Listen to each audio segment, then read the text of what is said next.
श्री स्वामी समर्थ. नमस्कार, मी शर्मिला.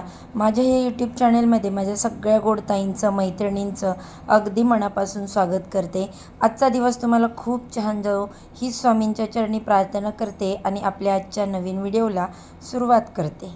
या व्हिडिओमध्ये मी तुम्हाला अधिक मासाची म्हणजे धोंड्याच्या महिन्याची माहिती देणार आहे.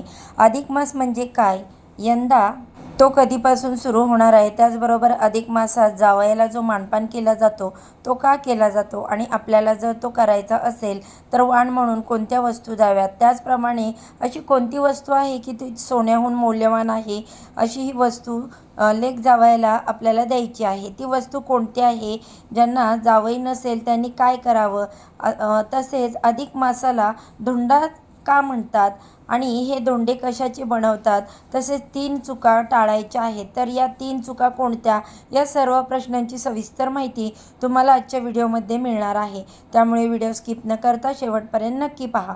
यंदा ज्येष्ठ महिन्यामध्ये अधिक मास आल्याने ज्येष्ठ महिना हा तब्बल 2 महिन्यांचा आहे, 60 दिवसांचा असणार आहे. सुरुवातीचा अधिक ज्येष्ठ महिना असेल आणि एकदा की अधिकचा महिना संपला की त्यानंतर नीज ज्येष्ठ हा महिना सुरू होईल. तर मे आणि जून या महिन्यामध्ये अधिक मास असणार आहे. 17 मे 2026 वार रविवार ते 15 जून 2026 वार सोमवार या कालावधीमध्ये आपण अधिक मास पाळणार आहोत. सर्वप्रथम अधिक मास म्हणजे काय हे जाणून घेऊया. दर 3 वर्षांनी एकदा अधिक मास येतो, ज्याला धोंड्याचा महिना, मलमास, पुरुषोत्तम मास अशा वेगवेगळ्या नावाने ओळखले जाते. सूर्य वर्ष आणि चंद्र वर्ष यामध्ये जो फरक असतो तो भरून काढण्यासाठी साधारण 32 महिने 16 दिवसानंतर एक महिना अधिक धरला जातो. हा महिना श्रीहरिविष्णूंच्या सेवेचा उत्तम महिना मानला जातो, म्हणून याला पुरुषोत्तम मास असं देखील म्हणतात. अधिक महिन्यात अनारसे, बतासे किंवा मैसूर पाक यांसारख्या पदार्थांना खूप महत्त्व दिले जाते. हे पदार्थ 33 संख्येमध्ये दिले जातात. 33 ही संख्या असण्यामागचे कारण म्हणजे इंग्रजी वर्षाचे 365 दिवस आणि मराठी वर्षाचे 354 दिवस यांच्यातील जो फरक असतो तो भरून काढण्यासाठी दर 3 वर्षांनी हा 33 दिवसांचा महिना येतो, म्हणून 33 अनारसे देण्याची प्रथा ही पडली आहे. त्याचबरोबर तांब्याचे भांडे किंवा निरांजन देऊन सुद्धा जावयाचा मानपान केला जातो. तसेच काही लोक कपडे किंवा साडीसुद्धा देतात, ज्यांची जशी इच्छा शक्ती असेल त्याप्रमाणे खर्च केला जातो. बघा, अधिक मासामध्ये कोणतेही मंगल कार्य, शुभविवाह, लग्न किंवा कुठलेही शुभकार्य केले जात नाही, परंतु या महिन्यात अधिकाधिक देवांची उपासना, दान, धर्म, ग्रंथांच्या पारायण, भगवत पारायण अशा धार्मिक गोष्टी तुम्ही करू शकता, कारण हा महिना अधिकाधिक पुण्य कमावण्यासाठी अधिक महत्त्वाचा मानला जातो. आता या महिन्यात जावयांना विष्णू स्वरूपात मानून वाण देण्याची खूप मोठी परंपरा आपल्याकडे आहे. तर हे वाण नक्की कसं द्यायचं, काय द्यायचं आणि जावयाचा मानपान कसा करायचा याबद्दल सविस्तर माहिती जाणून घेऊया. तर या महिन्यात आपल्या लाडक्या जावयाला घरी बोलवून त्याचा मानपान केला जातो. त्याचप्रमाणे जावयाला श्रीहरिविष्णूंचे रूप मानून त्यांना वाण देण्याची एक जुनी परंपरा आहे, पण यात आपण सोन्यापेक्षाही मौल्यवान वस्तू जी आहे ती वाण म्हणून देऊ शकतो, ज्यामुळे आपल्याला श्रीहरिविष्णूंचा आशीर्वाद प्राप्त होईल. त्याचप्रमाणे त्यांचे नवीन लग्न झालेले आहे त्यांच्यासाठी पहिला धोंडा खूप महत्त्वाचा असतो, पण लग्न होऊन किती वर्ष झाली तरी जावयाला लेकीला बोलून त्यांचा मानपान करण्याची पद्धत आहे. जावयाला बघा, जुन्या परंपरेनुसार सुगंधी उटणे व तेल लावून स्नान घालण्याची पद्धत आहे. तसेच त्यांच्या आवडीचा स्वयंपाक केला जातो. जेवताना ताटाभोवती रांगोळी काढली जाते. जेवण झाल्यावर जावयांना पाटावर बसून पाय धुतले जातात. कपाळाला गंध अक्षदा लावून त्यांचं औक्षण केलं जातं. काही ठिकाणी पुरुषोत्तम पितार्थ हे दान देत असल्याचा छोटासा संकल्प देखील केला जातो. तांब्याच्या ताटात 33 अनारसे ठेवून त्यावर दिवा लावून ते ताट जावयाला दिले जाते. त्यावेळी जावयाने तो दिवा शांत होईपर्यंत तिथेच बसणे अपेक्षित असते. त्यानंतर जावयाने सासू सासऱ्यांच्या पाया पडून आशीर्वाद घ्यावा आणि सासऱ्यांनी जावयाला दक्षिणा द्यावी.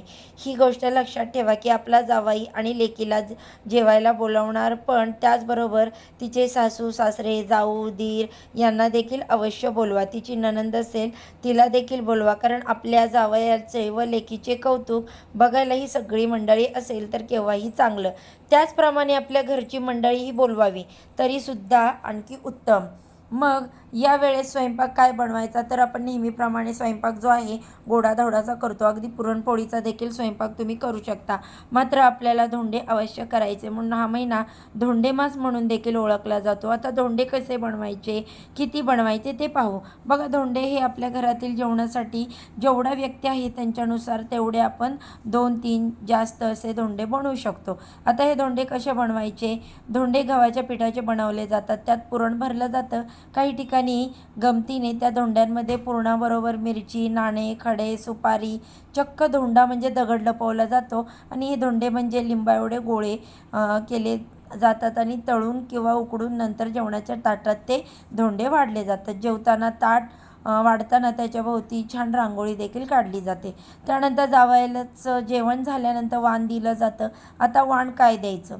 अधिक मासात 33 या संख्येने खूप महत्त्व आहे, म्हणून आपण 33 अनारसे वाण देऊ शकतो. शास्त्र असं सांगतं की अनारशाला जेवढी छिद्र असतात तेवढी वर्ष आपल्याला पुण्य मिळतं.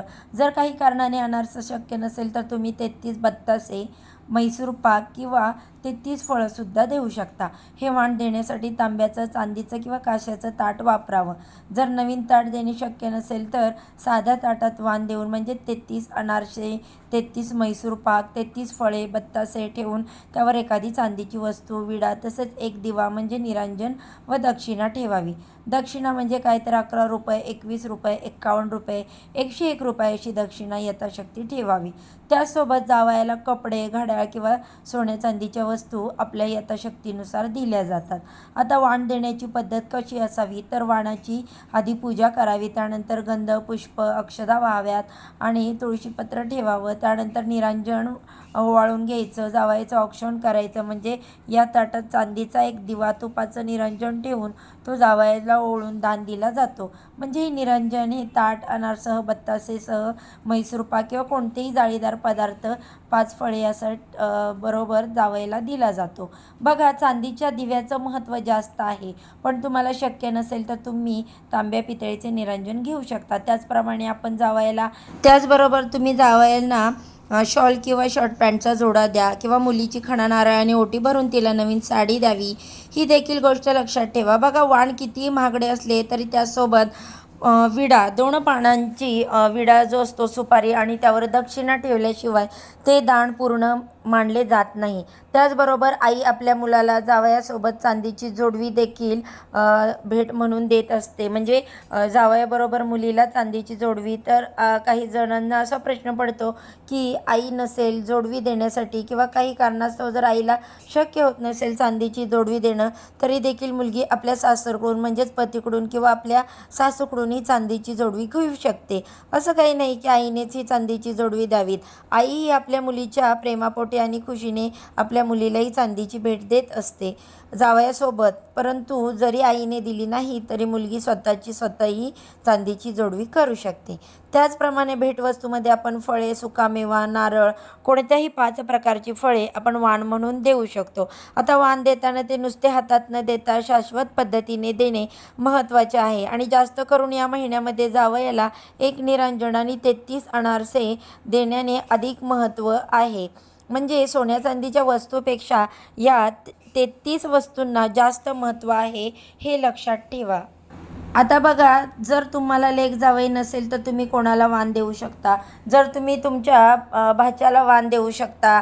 नणंद किंवा नंदेचे मिस्टर त्यांना देखील घरी बोलवून अधिक मासामध्ये वाण देऊ शकता. हा मानपान तुम्ही महिन्यात कधीही करू शकता. हे वाण अधिक मासातील कोणत्याही दिवशी दिले तरी चालते. मात्र शुद्ध एकादशी, द्वादशी किंवा पौर्णिमा हे दिवस विशेष फलदायी मानले जातात. जर जावई प्रत्यक्ष येऊ शकत नसेल तर त्याच्या नावाने हे वाण मंदिरात किंवा एखाद्या ब्राह्मणाला दान करावे, ज्यामुळे जावयाला आपल्या दोघांनाही त्याचे पुण्य लाभते. बघा, या महिन्यात दानधर्माला आणि विशेषतः जावयाच्या पूजनाला फार महत्त्व आहे. जावयाला आपण साक्षात श्री विष्णू मानतो आणि मुलगी म्हणजे लक्ष्मी असते. श्रीहरी विष्णूंच्या सेवेसाठी दीपदान देखील केले जाते. जेव्हा तुमच्या घरी तुमची लेक आणि जावई धोंड्यासाठी येतील तेव्हा संध्याकाळी तुम्हाला पिठाचे दिवे लावायचे आहेत. हे दिवे बनवताना कणकेमध्ये मीठ टाकू नका. 33 दिवे बनवून त्यामध्ये तुपाच्या किंवा तेलाच्या फुलवाती लावाव्यात. हे दिवे देवघरासमोर उत्तर, पूर्व किंवा आग्नेय यांच्यापैकी एका दिशेला लावावेत. या दीपदानामुळे भगवान विष्णू तुमच्यावर प्रसन्न होतात आणि तुमच्या धोंड्याचा कार्यक्रम पूर्ण त्याचं तुम्हाला फळ मिळतं. त्याचप्रमाणे बघा, आजकालच्या काळात सोन्या चांदीच्या वस्तू किंवा कपड्यांवर खूप खर्च होतो, पण त्याऐवजी तुम्ही तुमच्या मुलीला आणि जावयाला अत्यंत शुभ अशा वस्तू देऊ शकता. त्यापैकी एक म्हणजे अन्नपूर्णा देवीची मूर्ती. लग्नात जर दिली नसेल तर ती अधिक मासात तुम्ही अन्नपूर्णा देवीची मूर्ती वाण म्हणून देऊ शकता. तुमच्या बजेटनुसार तुम्ही पितळ, तांबे किंवा इतर धातूची मूर्ती देऊ शकता. तसेच तुम्ही गायीची मूर्तीसुद्धा देऊ शकता, कारण गायीची सेवा करणे अत्यंत पुण्यकारक मानले जाते. या वस्तू दिल्याने जावयाचा मानही राखला जातो आणि घरात सुख समृद्धी येते. बघा, जर तुम्हाला शक्य असेल तर जावयाला एखादी छोटी तुळशीची माळ किंवा तुळशीचे रोप भेट द्या, कारण भगवान श्री हरिविष्णूंना तुळस अत्यंत प्रिय आहे. जेव्हा हा कार्यक्रम तुम्ही कराल तेव्हा त्यातील काही गोष्टी पाळल्या तर तुमचे विधी केवळ एक कार्यक्रम न राहता एक भक्ती सोहळा होईल. ते आपण थोडक्यात पुढील नियमांच्या आधारे जाणून घेऊया. ज्यावेळी तुम्ही 33 अनारसे देता तेव्हा त्या ताटात कसेही ठेवण्यापेक्षा त्याची 9-9च्या गटात त्रिकोणी स्वरूपात मांडणी करणे अधिक सोयीस्कर मानले जाते. बघा, 33 अनारशांसोबत ताटात 5 प्रकारची फळे, उदाहरणार्थ केळी, सफरचंद, पेरू, डाळिंब, संत्री ठेवणे खूप शुभ मानले जाते. याला फळवाण म्हणतात, पण केळी देणे सर्वात उत्तम. केळीचे झाड हे विष्णूचे प्रतीक मानले जाते. 33 केळी देणे खूप फलदायी ठरते. जेवण झाल्यानंतर जावयाला तांबूल म्हणजेच विडा देण्याची पद्धत आहे. त्यात 2 विड्याची पानं, सुपारी, कात, वेलची असावी. विडा देताना जावयाला तो उजव्या हाताने द्यावा आणि त्यावर एखादे नाणे ठेवावे किंवा तुम्ही ताटात वाण देखील ठेवू शकता. अनेक ठिकाणी अनारशासोबत कणकेचे 33 दिवे बनवले जातात. त्यामध्ये साजूक तूप घालून त्याने जावयाला ओवाळले जाते आणि नंतर दिवे दान केले जातात. त्याला दीपदान असे म्हणतात, जे अधिक मासातील सर्वात मोठे दान मानले जाते. सर्व विधी झाल्यानंतर जावयाच्या पाया पडतात. त्यांना म्हणावे की आमच्या कन्येला सुखात ठेवा आणि आपल्या कुटुंबावर विष्णूंची कृपा राहू द्या. जावयाच्या या दिवशीचा आशीर्वाद साक्षात भगवंतांचा आशीर्वाद मानला जातो. तसेच विधीच्या शेवटी मनातल्या मनात म्हणावे, हे विष्णुरूपी नारायणा, हा विधी करताना आमच्याकडून काही चूक झाली असल्यास क्षमा करावी. त्यामुळे विधी पूर्वत्वास जातो. त्याचबरोबर शक्य झाल्यास अधिकच्या महिन्यामध्ये तीर्थस्नान अवश्य करावे. किमान 1 दिवस गंगा स्नान केल्यास सर्व पापांची मुक्ती होते. या महिन्यामध्ये दीपदान आवर्जून करावे.